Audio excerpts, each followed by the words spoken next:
Many years ago, I did a review for this film. I think it was done in my infancy on YouTube. I can't even find said video. Probably lost it on a hard drive somewhere. But this time around, in a limited time, we'll discuss quickly the 1979 slasher film Tourist Trap, main antagonist Mr. Slauson. So, spoiler alert.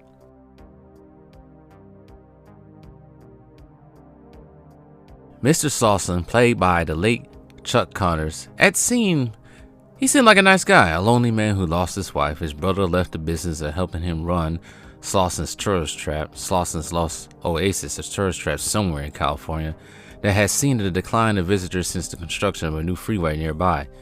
At first, you feel for the man a little. In his own words, life has beat him up, but he continues to push on in life. Once again, his brother, Davey, worked at the tourist trap. He was responsible for the creepy mannequins and wax figures you see in the film. Now back to Slauson.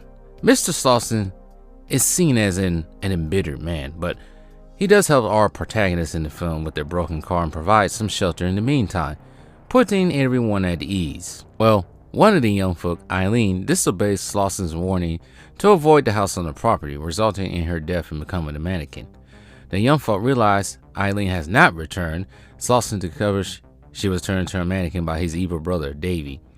Slauson is a diabolical man, but moving on, chaos begins. Davey continues to capture and kill the young folk, deleting one of the young folk by plastering her face with plaster, while describing how she would die while committing the act. He said the woman won't die from suffocation, but her heart will burst. Slauson runs into the final girl of the film, Molly. He sets up Molly with a shotgun to hunt down his own brother. Molly runs into Davey, shoots the psycho, only to discover the bullets are blanks as Davey releases a hideous laugh. Molly strikes Davey with the shotgun, breaking Davey's creepy ass mask, revealing to be Mr. Slauson himself. After their chase, Slauson captures Molly, tying her up in a bedroom somewhere in the house. Slowly we discover a lot about Mr. Slauson. He uses telekinesis to commit his crimes, moving his lifelike, creepy ass, bunk ass mannequins around to scare his victims and capture as well. He's a sadist, as he uses his powers to kill Tanya Roberts' character Becky while he watches. He also has a split personality disorder, a movie trait that has plagued other famous villains such as Norman Bates and Harvey Dent, aka Two-Face. Yeah, I went there. His split personality probably sparked by the discovery of his own brother and wife's affair, resulting in their own deaths, turning his wife into a mannequin as well. Heck, he put the death mask of his wife over Molly's face and proceeded to kiss her face with it. This man is sick, but Chuck Connors plays it so well. His explanation in killing his own brother and wife is because he had to. Chuck Connors' expressions and his soliloquy expresses the craziness of this character.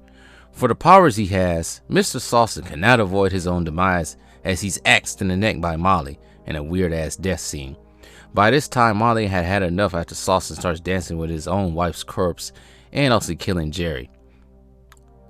Oh yeah, Mr. Slauson, to conclude, is a creepy-ass man, a sick but smart man as he led all his victims to their death, setting them up, making sure to split them up one by one, as he did with Jerry earlier in the film, turning into a mannequin sometime in the film.